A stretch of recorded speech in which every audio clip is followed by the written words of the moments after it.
নির্বাচনের আগে হিজাব টিজাব পরে হাতে তসবি জামায়াত জান্নাতের টিকিট বিক্রি করছে।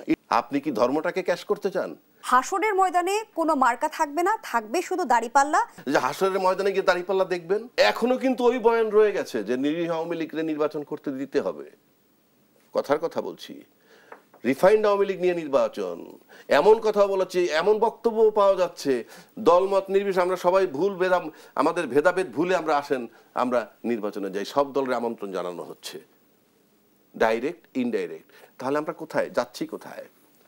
আমরা তো যে বয়ানগুলো কন্টিনিউ চলা উচিত ছিল, দল মত নির্বিশেষে একটা জায়গায় সবার স্থির হওয়া উচিত ছিল যে কোনোভাবে কিন্তু স্বৈরাচার বা পতিত সরকার যাতে কোনোভাবে মাথা চাড়া দিতে না পারে।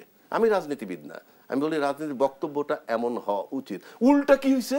53-54 বছর পর অন্য আর একটা ন্যারেটিভ নিয়ে আসছে এখানে। কি ন্যারেটিভ? স্বাধীনতার পক্ষ শক্তি চলে গেছে, বিপক্ষ শক্তি মাথা চাড়া দিয়ে উঠতেছে। তার মানে কি? পতিত সরকার মানে কি এই মুক্তিযুদ্ধ?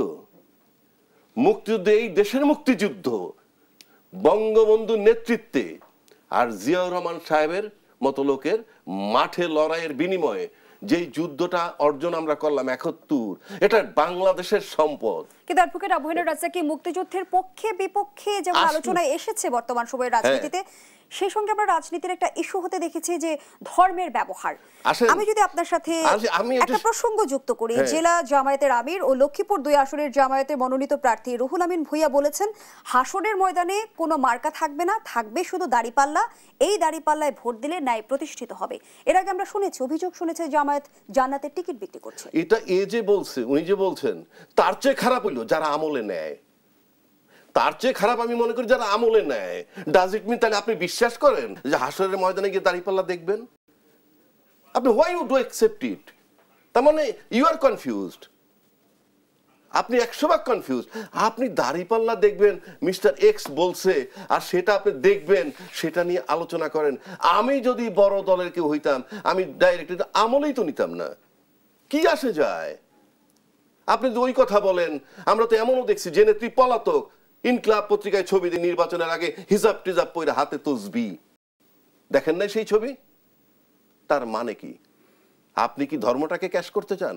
আপনি রাজনৈতিকভাবে আসেন, সবাই কিন্তু একটা ফোর্স, আপনি এককভাবে কোনো ফোর্স না।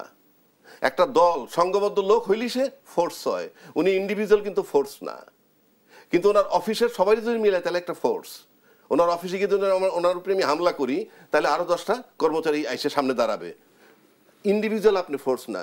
যারা ধর্মের বিষয়ে রাজনীতি করে সেটা একটা ফোর্স, ধর্ম ইম্যাটেরিয়াল ওখানে। যারা বলে নাকি যে আপনি হাসরের ময়দানে দেখবেন দাড়িপাল্লা, এটা তো ধর্ম নাকি? মানে এটা কি কোনো বক্তব্য হতে পারে?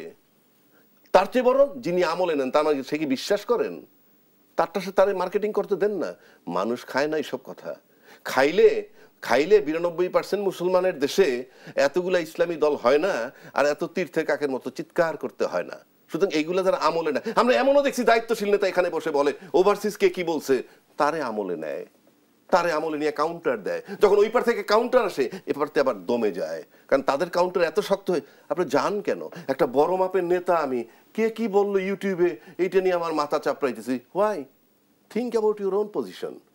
আমার বক্তব্যটা হলো এইখানে। এইবার আসেন আপনি